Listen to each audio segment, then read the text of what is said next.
Olá, boa noite, boa tarde, boa noite. Estamos aqui no meio, entre a tarde e a noite. Os dias já estão maiores, mas às 6h30 já é de noite.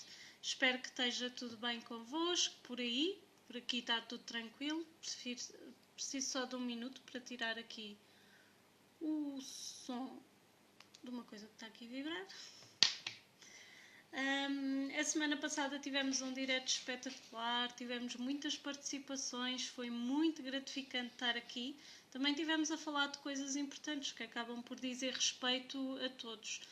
À medida que vão entrando, por favor, digam-me se estão a ver e a ouvir bem. É importante para mim saber se estão a conseguir ver e ouvir bem. Parece-me que está tudo ok com a net, mas nunca sabemos. A semana passada, estava eu a dizer, tivemos muitas participações, felizmente, foi muito interessante. O tema acaba por nos dizer um bocadinho a todos que teve a ver com o stress no trabalho. Olá Vera, olá Fátima, minha mãe. O stress no trabalho é uma coisa transversal que nos abrange a todos. Nós passamos muito tempo, muitas horas a interagir com as pessoas, com os nossos colegas de trabalho, e isso vai influenciar todas as áreas restantes da nossa vida, porque aquilo que acontece no local de trabalho nós levamos connosco para casa. Falámos um bocadinho sobre como estes ambientes podem magoar-nos um pouco e como estes ambientes se têm tornado ao longo dos anos diferentes. Olá Rosário, bem-vinda. Estes ambientes têm-se tornado diferentes ao longo dos anos. Antigamente o local de trabalho era um sítio sentido como acolhedor, digamos assim. Havia um sentido de comunidade entre os colegas que a pouco e pouco e ao longo das últimas décadas tem-se desvanecido. Tem havido uma crescente competição. Olá Pedro. Tem havido uma crescente competição entre colegas. Essa crescente competição não tem sido boa para ninguém. As pessoas têm se isolado cada vez mais e mais, têm feito cada vez menos partilhas dentro da sua comunidade laboral e existe uma competição pelo próprio local de trabalho, pelo posto de trabalho, como existe uma competição enorme no sentido de poder progredir de alguma forma na carreira ou poder progredir pela forma em que a pessoa é vista pelos superiores, por forma a fazer-se notar, com o intuito de conseguir chegar um pouco mais longe e ter um pouco mais de dinheiro. Como nós sabemos, os salários em Portugal são extremamente baixos, são dos mais baixos da Europa. Qualquer tostão, qualquer euro que entre para a nossa conta a mais vai fazer a diferença dentro daquilo que é a nossa qualidade de vida. Estas mudanças foram acontecendo, isto não foi assim uma coisa que foi de repente, não é? Ao longo dos anos, ao longo das décadas, isto tem-se vindo a acentuar. Uma das coisas que na nossa geração, na minha geração, ouvíamos muito era: trabalha, procura ter um curso para teres uma vida melhor, trabalha com afinco, trabalha muito, mostra disponibilidade que vai chegar longe. Ora, isto hoje em dia não é bem assim, porque nós temos grande parte da população formada, com cursos, somos um país felizmente de doutores e engenheiros, o pessoal consegue estudar, investe muito tempo, investe muito dinheiro nesses cursos e trabalha bastante para conseguir alguma coisa e muitas vezes acaba por não ser minimamente reconhecido pelo esforço que fez, nem ser recompensado pelo investimento que foi feito ao longo daqueles anos. Aqui o investimento não podemos pensar só em propinas ou só em livros, ou seja, não é um gasto só de dinheiro, é um gasto de tempo, é um investimento em termos de tempo, em termos de capacidade de desenvolvimento pessoal, que é muito importante, mas também é importante nós sentirmos, enquanto pessoas formadas, que somos reconhecidos naquilo que fazemos. Nem sempre é assim, a maior parte das vezes não é assim, por isso também vemos muita gente a ir embora para fora. Porquê? Os salários são melhores, o reconhecimento é maior. Há muita pressão aqui em Portugal hoje em dia de olha, tu não te queres sujeitar a estas condições de trabalho que eu tenho para te oferecer, que é baixos salários e muitas horas de trabalho, então o que vai acontecer é que tu vais para a rua e nós vamos arranjar outra pessoa qualquer, e é assim essa expressão, ok? Tudo bem, ninguém é insubstituível nos trabalhos e nas funções que desempenha, há sempre alguém que vem atrás que pode fazer de forma diferente, mas quer dizer, um bocadinho mais de suavidade na forma e de valorização profissional do que se está a fazer é importante. Então, mas nós, quando falamos nas empresas atualmente, o que é que nós ouvimos? Ouvimos falar, e foi um bocadinho o que eu deixei aqui no post há uns minutos atrás, ouvimos falar de trabalhadores ou de colaboradores? Ouvimos falar de empregados ou de colaboradores? Cada vez mais nós ouvimos a palavra colaborador, correto? Toda a gente confirma que muitas das vezes, a maior parte das vezes, ouvimos falar em colaboradores. E há uns anos atrás não se ouvia falar em colaboradores, ouvia-se falar em trabalhadores, ouvia-se falar em empregados. E esta terminologia mudou. Então, e porquê é que vocês acham que mudou? Porquê é que não continuamos a falar em trabalhadores e em empregados? Porquê é que agora toda a gente é colaborador? Não é? Há um professor da Universidade Nova, da Nova Business International School, acho que é assim que se chama, que é o professor Nadim Habib. Ele não é português, no entanto ele já está há muitos anos em Portugal e eu aconselho-vos, se tiverem algum interesse nesta matéria, a ver os vídeos dele. Eu tenho aprendido muito com os vídeos dele, é uma pessoa que eu admiro imenso, porque ele fala de uma maneira muito simples, muito perceptível e ao mesmo tempo de assuntos bastante importantes, não é? Como os que falamos aqui também nos diretos. E ele diz uma coisa muito engraçada, que é: vocês têm filhos lá em casa? Têm filhos? E se tiverem filhos, como é que é? Quem é que manda lá em casa? São os pais ou são os filhos? E ele diz que se alguma vez tiveste de negociar com o teu filho, então tu não mandas nada. Porquê? Porque tu tens que pedir a colaboração dele, e a colaboração dele significa que existe, digamos, um poder repartido, uma responsabilidade parte a parte. Então, se existe uma responsabilidade parte a parte, não existe propriamente alguém que manda e alguém que é submisso. E isto é uma das diferenças que começaram a surgir a pouco e pouco ao longo destas décadas dos trabalhadores e dos colaboradores.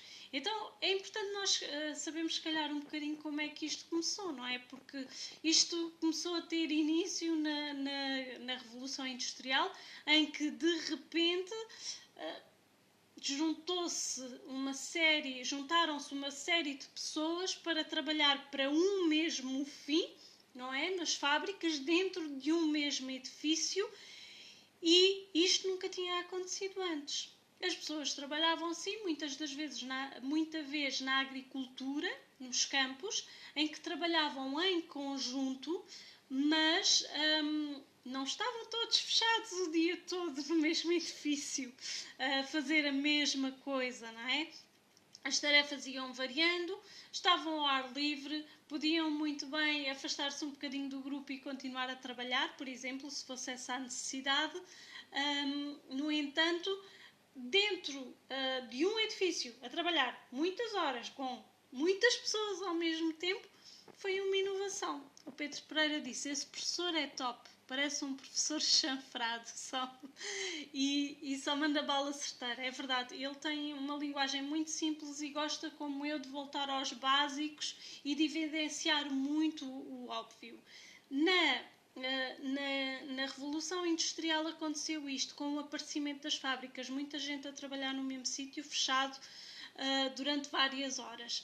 E então o que é necessário para isso? O que era necessário para isso? O que era necessário para isso era haver gestão, que é como é que estas pessoas, nós precisamos de alguém que olhe por elas e que vá gerindo, vá vendo o que é que elas estão a fazer, o que é que não estão a fazer e que as vá guiando ao longo do processo. Isto foi o início do aparecimento daquilo que chamamos hoje a gestão moderna, está bem? Quem é que eles iam buscar para gerir pessoas? E pensando em contexto histórico, quem é que são os principais fortes, digamos, na altura para conseguirem gerir pessoas? Quem geria melhor pessoas e tinha mais experiência a gerir pessoas eram nada mais, nada menos do que os militares. Os militares que estavam a trabalhar com hierarquias, com regras, com muitas regras e com exigência e com disciplina. Então, o que é que os donos das fábricas fizeram? Vamos contratar militares para gerir esta gente. E esta gente, estes trabalhadores, eram na sua maioria pessoas que não tinham o mínimo de escolaridade. Não sabiam ler nem escrever, não tinham formação, não tinham ido à escola, queriam trabalhar para ganhar o seu dinheiro. Eles entravam, faziam o que era preciso fazer e voltavam para casa. Era como se durante aquele período em que eles estavam a trabalhar, eles despissem um bocadinho a sua personalidade e os seus valores. O que é preciso fazer é aquilo que me é dito para eu fazer, ponto final. E depois então eu chego a casa e posso vestir novamente aquilo que eu sou, os meus ideais e a minha personalidade. Isto mudou, não é? A pouco e pouco as pessoas, felizmente, foram tendo acesso a mais e mais e mais formação. O que é que acontece quando nós temos formação? Digam-me lá. Quando nós temos a capacidade de ler, quando nós temos a capacidade de escrever e quando nós temos a capacidade de uma coisa muito, muito, muito importante, porque há quem saiba ler e escrever e não sabe interpretar aquilo que está a ler e a escrever. Quando nós temos a capacidade de ler, de escrever e de interpretar, nós começamos a fazer o quê, meus amigos? Digam lá. Começamos a questionar, correto? Pensar, utilizar as célulazinhas cinzentas, como diz o Parrot, e isto só por si provoca que aquelas pessoas que se juntam todos os dias dentro de um edifício para trabalhar não sei quantas horas juntas comecem a ponderar outras questões que anteriormente e historicamente elas não perguntavam porque elas simplesmente não estavam esclarecidas. O trabalhador era o artista da obediência. Se o patrão dissesse: tens que estar a enroscar parafusos o dia todo e paras de 3 em 3 horas durante 10 minutos para descansar e voltas a apertar parafusos, e ele chegava ali e fazia, apertava os parafusos. A partir do momento em que os estudos aumentaram, em que a formação aumentou, a pessoa se calhar pergunta: mas é assim, mas eu tenho que apertar parafusos para quê? Para que é que isto serve? O que é esta peça? Onde é que esta peça vai ser montada? Qual é que é o objetivo final? E eu estou aqui a apertar parafusos e tenho que ficar durante quanto tempo, durante quantos anos a apertar parafusos para poder fazer outra coisa? Não é? Então, a pouco e pouco estas questões foram sendo, têm vindo ao longo das décadas a surgir. As pessoas têm cada vez mais formação, com mais formação têm mais capacidade de pensar e de questionar os processos. E então, nós em Portugal temos processos burocráticos até dizer chega, e falámos aqui também um bocadinho na semana passada, que foi, temos processos repetitivos em que acabamos por duplicar tarefas, duplicar e triplicar tarefas, e o que acontece é que nos aborrecemos. E nos aborrecemos porquê? Porque temos a capacidade de questionar, temos a capacidade de pensar. E isto é muito interessante porque toda esta questão, com as alterações dos negócios que temos vindo a ver, tornam as empresas um bichinho, digamos, diferente. Porque tínhamos os patrões, chefes autoritários e que querem controlar as pessoas. E como é que controlavam as pessoas? Muito simplesmente, faziam-lhes um contrato, obrigavam-nos a aparecer, obrigavam-nos a trabalhar X horas para no final do mês essas pessoas receberem a retribuição em termos financeiros.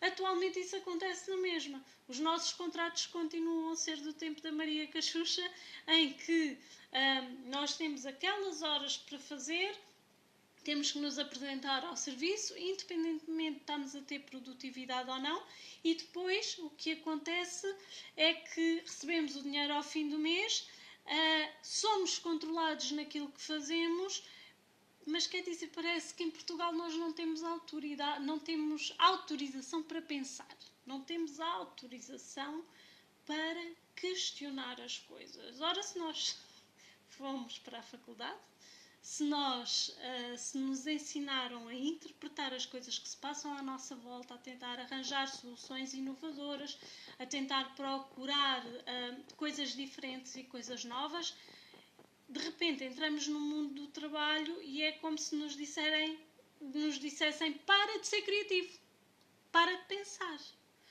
Tudo aquilo que tu imaginaste que ia ser o mundo do trabalho, em que tu ias contribuir para uma empresa, em que tu ias contribuir para melhorar os processos dessa empresa, dessa instituição, esquece, não faças. Abranda o teu ritmo. Nós chegamos aos primeiros empregos cheios de força, cheios de vontade, cheios de ideias, e o que toda a gente, os mais antigos, nos dizem, o que toda a gente nos diz é: calma aos cavalos, meu amigo. Chegaste aqui há 2 dias, tu não tens direito de opinar, tu não tens direito de sugerir. Acalma-te. E então, mais uma vez, como diz o professor Nadim, entram Ferraris, não é? Com turbos, cheios de vontade, e o que as empresas dizem a esses Ferraris é: calma, vocês primeiro têm que ser tratores. Ora, à medida que o tempo vai avançando, essa vontade de contribuir, essa vontade de fazer, essa vontade de mudar, vai abrandando. Primeiro, porque existem outras preocupações em termos do próprio crescimento da vida do colaborador. O colaborador, ao início, não está casado, não tem família, não tem casa, não tem grandes responsabilidades financeiras, e em termos de vida isso vai mudando. Vai tendo responsabilidades financeiras, pode casar ou ter um companheiro, ter filhos, ter cães, gatos. A vida muda e existem mais preocupações acrescidas, e aquele Ferrari turbo, a pouco e pouco vai-se desvanecendo. E o que é que acontece em Portugal? É que em vez de as empresas agarrarem, aproveitarem essa vontade, o que acontece é que não, elas travam essa vontade, desvalorizam essa energia e acabam por desaproveitar as pessoas. A Vera pergunta mesmo. Eu não percebi se era uma afirmação, se era uma exclamação, se era uma pergunta, Vera. Mas é verdade, não é? Eu acho que todos podemos concordar nesse aspecto. Agora, o que existe aqui também é uma falta, digamos assim, de equilíbrio e de capacidade de visão das empresas poderem aproveitar esses novos colaboradores que vêm cheios de garra. E cheios de garra às vezes não tem só a ver, falámos aqui do ciclo de vida, é verdade, mas não tem só a ver com serem novos. Às vezes a mudança de um setor para outro setor provoca esse entusiasmo e essa vontade, porque vai haver mudança, se calhar eu aqui vou ter voz, e isso não é aproveitado. Agora, o que se poderia eventualmente fazer aqui era criar sinergias, que é o mesmo que nós dizemos relativamente aos netos e os avós, não é? Os avós têm muito a ensinar aos netos, os netos também têm muito a ensinar aos avós, não é? Então, é aproveitar o conhecimento dos mais velhos que têm uma capacidade de ver questões importantes para resolver dentro dos serviços e da empresa e aproveitar essa garra, essa capacidade de inovação, de dar respostas a problemas dos mais novos que entraram agora e criar essa sinergia para termos um bom diagnóstico de quem já conhece bem a empresa e os seus problemas e temos uma boa criatividade de quem está a chegar e quer ajudar a resolver os problemas. Vera diz ups, mesmo exclamação, é verdade. Isso é muito importante. E outra coisa que se calhar pensamos em termos desta alteração do paradigma do que é isto, dos trabalhadores e dos colaboradores, que atualmente temos colaboradores, o que é que o colaborador precisa? De ser ouvido, de ter voz. O colaborador precisa que lhe expliquem qual é que é o seu objetivo e a sua missão. Agora eu pergunto assim, quantas pessoas tiveram acesso e sabem exatamente onde é que começa e termina a sua função dentro daquilo que está a fazer? Quantas pessoas foram contratadas e lhe disseram assim, a descrição das suas funções é a sua responsabilidade começa aqui e termina aqui. A sua responsabilidade máxima é esta. Só pode decidir até aqui. A partir daqui tem que ir falar com o chefe. Eu pergunto-me quantas pessoas. Porque em Portugal, a maior parte das contratações vão ser feitas. Você vai para o departamento assim, assim, vai fazer assim, assim.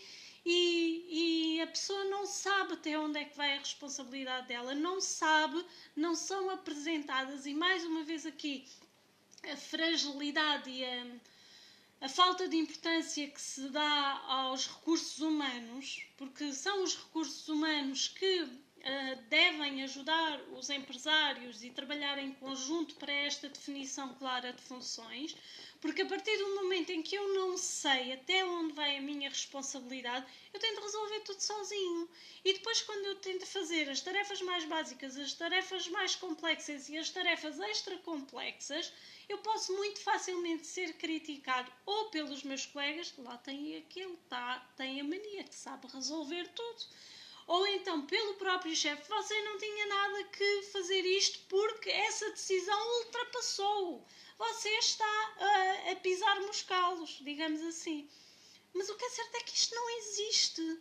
Então como é que nós podemos ser tão espetaculares lá fora e tão maus cá dentro, ter tão pouca produtividade cá dentro? Um dos motivos é esse, é porque lá fora a pessoa sabe exatamente ponto por ponto quais são as suas responsabilidades, o que é que vai fazer.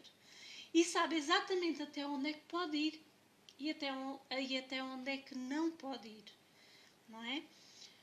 O Pedro diz, isso é aquilo que as empresas portuguesas gostam de deixar no cinzento. Pois claro, porque quando dá jeito à empresa, então vamos deixar o colaborador fazer, porque ele até sabe umas coisas, vamos lá deixar o colaborador fazer. Quando não dá jeito à empresa, então o colaborador é apontado como, sei lá, prepotente, como se tivesse cedido, etc, etc, etc. Agora, o que é certo é que quando as pessoas dizem os portugueses são preguiçosos, os portugueses não são produtivos, temos que trabalhar mais, não é? Lembram-se na semana passada que eu referi aqui que trabalhávamos mais cerca de 500 horas que os alemães, não é? E eles são mais produtivos que nós e eles produzem mais que nós. Então, será que tem a ver com o tempo de horas? Ou será que tem a ver também com a forma como os nossos gestores e as nossas chefias nos encaram? Ou seja, encaram-nos como trabalhadores. Mais uma vez o professor Nadim diz que os chefes, quando estão nervosos porque alguma coisa não está bem, dizem para tudo e vamos fazer reuniões. Porque eu estou nervoso, eu preciso saber o que é que toda a gente está a fazer, que é para ver se eu me acalmo. Ok? Isso é uma falta de respeito para com as tarefas que todos estamos a fazer, ou seja, para com o tempo do colaborador, não é? E não adiciona nada à empresa, não vai trazer nada de novo.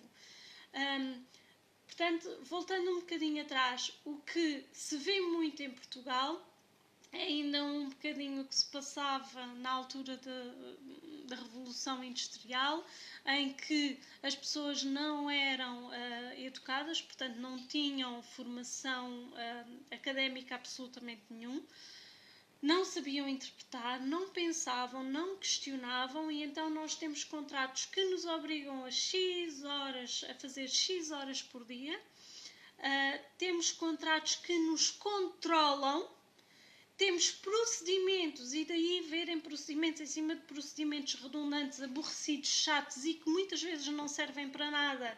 Esses procedimentos são controladores, procuram controlar aquilo que o colaborador está a fazer, quando no fundo um colaborador informado devia saber qual é que é o objetivo da empresa, quais é que são as metas do seu departamento e o objetivo do seu departamento, como é que a sua equipa pode contribuir para melhorar essa empresa e tentar arranjar soluções para problemas que surjam. Ao contrário de, olha, fazes isto e tens que fazer isto, mas porquê? Porque sim. Porque são assim as regras. Está bem, mas eu gostava de compreender um bocadinho melhor porque é que eu estou aqui a apertar os parafusos e porque é que os parafusos têm que estar bem apertados. Porque é que eu não posso deixá-los um bocadinho mais soltos? Porque é assim. Nós não queremos saber se é assim, nós queremos compreender para nos podermos encaixar, para podermos fazer parte de uma comunidade, que neste momento essa comunidade não existe. Voltando aqui, deixem-me só ver aqui os meus apontamentos. Voltando à questão das horas de trabalhar, portanto, das regras de controle dos trabalhadores, há um exemplo interessante que é a da Toyota na Suécia, se não estou em erro, exatamente. A Toyota da Suécia, portanto estamos a falar de uma grande empresa, a Toyota da Suécia desde já há alguns anos para trás deixou de impor horário aos trabalhadores. Existem turnos, os turnos têm uma média de 6 horas, ok? E a partir do momento em que eles deixaram de obrigar as pessoas a trabalhar, hoje este mês faz este turno, este mês faz este turno, este mês faz este turno, ou seja, promoveram a independência das equipas para gerirem entre elas, mas manterem os turnos, mas de acordo com aquilo que são as necessidades de cada equipa e de cada ser individual dentro dessa equipa. Vocês têm ideia se a produção dessa fábrica subiu ou desceu? Palpites. Querem me mandar aí palpites? Fábrica da Toyota, na Suécia. Isto já foi há uns aninhos. Gostava que vocês pensassem um bocadinho e me dissessem, mandassem aí pelos vossos comentários se acham que a produção subiu ou se desceu. O Pedro diz up. Isso não vale a batota, tu já sabias. Então, qual é a percentagem que vocês acham? Pronto, a Toyota subiu. A Toyota da Suécia subiu a produtividade. Qual é a percentagem? 3%, 4%, 5%? Deem para aí palpites. Então o que é que nós precisamos? É que as empresas confiem nos colaboradores. Precisamos que as empresas deem voz aos colaboradores e precisamos que os nossos gestores abram os olhos, ok? E percebam que o colaborador é uma fonte de riqueza, de inovação, é uma fonte que não está para mandar abaixo a empresa, que não quer ser propriamente controlado, especialmente falamos em cargos, em quadros médios, querem ser envolvidos, as pessoas querem ser envolvidas na empresa e parte disto também é culpa dos gestores, que não procuram uma integração total, como dizem os recrutadores da Netflix.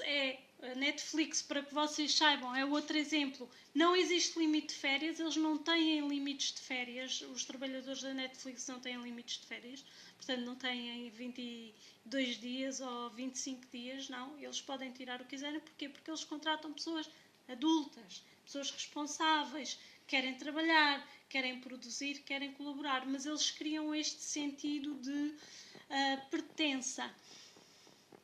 Ora, então o Pedro diz, tudo corre melhor quando as pessoas são envolvidas, mas isso dói à maioria dos gestores. Acho que é um bocadinho pela sensação de perda de poder. E a Tânia, olá Tânia, lembro-me quando o meu irmão esteve na Dinamarca, não tinha que fazer X horas por semana, tinha que atingir os objetivos. Ora, que lá está!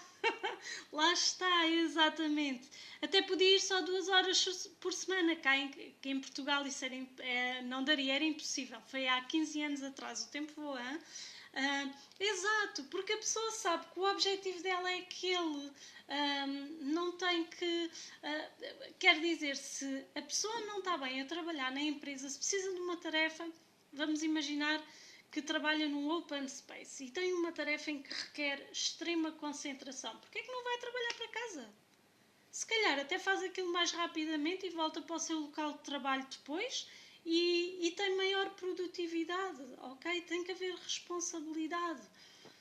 Agora, temos muito o país de doutores e engenheiros, não é? Que é bom no sentido em que nós temos mais formação, nós temos mais capacidade de dar às empresas, mas também temos o reverso da medalha, que é os doutores e engenheiros, como o povo diz, são as pessoas que se querem agarrar ao poder. Porque ele é doutor, porque ele é engenheiro. Então, porque é doutor e porque é engenheiro, não pode ouvir o operário que está todos os dias no terreno e tem a total consciência do que é que está errado e do que é que pode vir a melhorar a vida de toda a gente, inclusivamente quem está no topo, porque havendo maior produtividade há maior lucro, não é? Então, não estou a ver palpites sobre o aumento da produtividade da Toyota, que retirou a obrigatoriedade dos turnos dos seus trabalhadores e que têm turnos de 6 horas. Não estou a ver palpites. Vá lá, mandem aí umas percentagens para o ar. Portanto, o que é que fica aqui no ar e o que é que seria importante os nossos big bosses, os nossos chefes, os nossos gestores saberem? É que a criação de uma comunidade e do trabalho para o bem comum, como havia antigamente na altura dos trabalhadores, é muito importante. As pessoas sentem-se melhor, sentem-se mais motivadas, sentem-se envolvidas nos processos e isso acaba por ter muito maior produtividade e reduz o chamado presentismo. Fazer bons diagnósticos nas empresas, saber quais são realmente as questões importantes das empresas, e esse diagnóstico e essas questões importantes passa por quem? Pelos colaboradores que lá estão todos os dias e que conhecem as dificuldades que sentem na pele todos os dias e que sabem quais são os processos redundantes que queimam tempo e que não trazem produtividade à empresa. E ao mesmo tempo que se faz os diagnósticos, aproveitar o sangue novo. Quando digo sangue novo, pode ser gente nova de idade a entrar, como pode ser gente de outros departamentos ou de outras empresas que integram a própria empresa e que ajudam a encontrar soluções e alterações a esse mesmo diagnóstico que é feito pelos mais velhos. E depois é confiança, que é permitam que os colaboradores possam tomar decisões e permitam que os colaboradores saibam exatamente o que têm que fazer e de onde a onde é que vão. E isto é que faz a diferença de quando vamos lá fora, vemos imensos portugueses a receberem distinções, prémios, vemos imensa gente de topo a elogiar os nossos trabalhadores lá fora, porque lá fora isto acontece e cá dentro não. A Inês diz: o meu palpite é dar formação aos Big Bosses. Obrigado pela partilha. Muito obrigada, Inês. Sim, dar formação aos Big Bosses, é verdade. Dar formação às chefias intermédias e às chefias superiores, de forma a eles poderem compreender um bocadinho isto.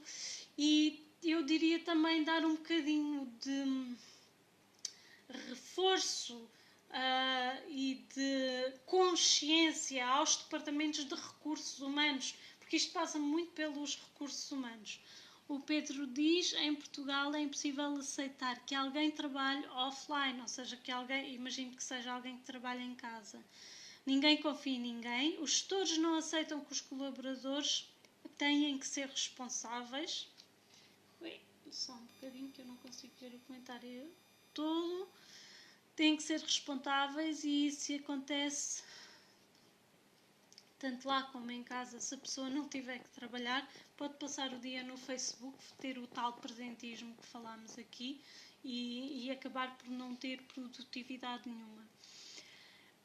Na próxima semana gostava de partilhar com vocês ainda esta questão da alteração do paradigma do trabalho nos últimos anos, porque todas estas questões que estamos aqui a falar podem parecer, mas afinal o que é que isto tem a ver com stress laboral? Tem tudo a ver com stress laboral, porque se eu trabalho todos os dias a fazer coisas com as quais eu acho que a empresa está a perder dinheiro, que o departamento onde eu me insiro não está propriamente a ser beneficiado com esses procedimentos. Eu venho com isto para casa na cabeça e vou pensar porque é que eu tenho que preencher mais aquele papel e porque é que eu vou ter que repetir isto novamente. E amanhã vou passar a ter o dia novamente a fazer copy-paste de uma coisa que eu já fiz 2 vezes e vou fazer a terceira. A Rosário diz: direi 90%. Se tens objetivos e geres o seu tempo, a produtividade aumentará de certeza absoluta. Pronto, então eu vou-vos dizer no caso da Toyota. No caso da Toyota, que falámos aqui há bocado, portanto, a Toyota na Suécia levantou a obrigatoriedade dos turnos, ou seja, as próprias equipas definiram os próprios turnos, sendo que a fábrica tem que se manter a funcionar, têm uma média de turnos de 6 horas e aumentaram a produtividade em 12%. 12%, não estamos a falar de nenhuma brincadeira, não é? 12% é muito dinheiro. Vocês viram também, saiu nas notícias esta semana, que a Primeira-Ministra da Finlândia quer levantar a hipótese de de a semana de trabalho ser de 4 dias. E se nós pensarmos que há desemprego e se nós pensarmos que cada vez mais as coisas estão automatizadas através de computadores, de máquinas, etc., então se calhar faz sentido trabalharmos um bocadinho menos e haver para todos, do que uns pouquinhos trabalharem muitos e os outros ficarem completamente excluídos. Portanto, a responsabilização, a ministra finlandesa tem muita razão, diz o Pedro, pois eu concordo com ela, e também concordo que, por exemplo, as pessoas em que se aproximam da idade de reforma reduzam o seu horário de trabalho substancialmente, ao mesmo tempo que podem treinar, e mais uma vez temos aqui a colaboração intergeracional e os tais, permitir que os tais Ferraris utilizem o turbo na sua potência máxima, treinando, portanto, estas pessoas treinando e integrando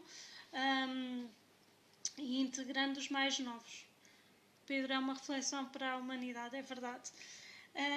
Então, todas estas pequenas coisas que nós falamos aqui são super importantes, porque isto são coisas que acabam por ficar cá, a moer, e essas coisas vão alimentando o nosso stress, a nossa preocupação, interferindo nas nossas atividades de vida diárias, interferindo a pouco e pouco com o nosso sono e com o nosso bem-estar. Portanto, embora possa parecer que não é assim tão importante para a questão do stress, é sim, é muito importante para a questão do stress, até porque quantas vezes nós tomamos decisões e que ficamos na expectativa de saber que se o nosso superior considerou que foi uma boa ou uma má decisão. Quantas das vezes nós tomamos ações e ficamos a pensar será que eu fiz o correto, ou será que ao fazer isto eu estou a pôr em causa o meu posto de trabalho? Era isto que eu tinha para partilhar hoje. Na próxima semana a ideia é continuar aqui a falar de outras coisas da alteração do paradigma do trabalho na sociedade atual. Obrigada a todos por estarem aí desse lado, a verem e a participarem. Não imaginam o prazer que é poder ter aqui os vossos comentários, a vossa presença. Portanto, já sabem, se gostaram, partilhem a página, partilhem o direto. E, meus amigos, não se esqueçam, respirar. Uma boa semana para todos e até depois.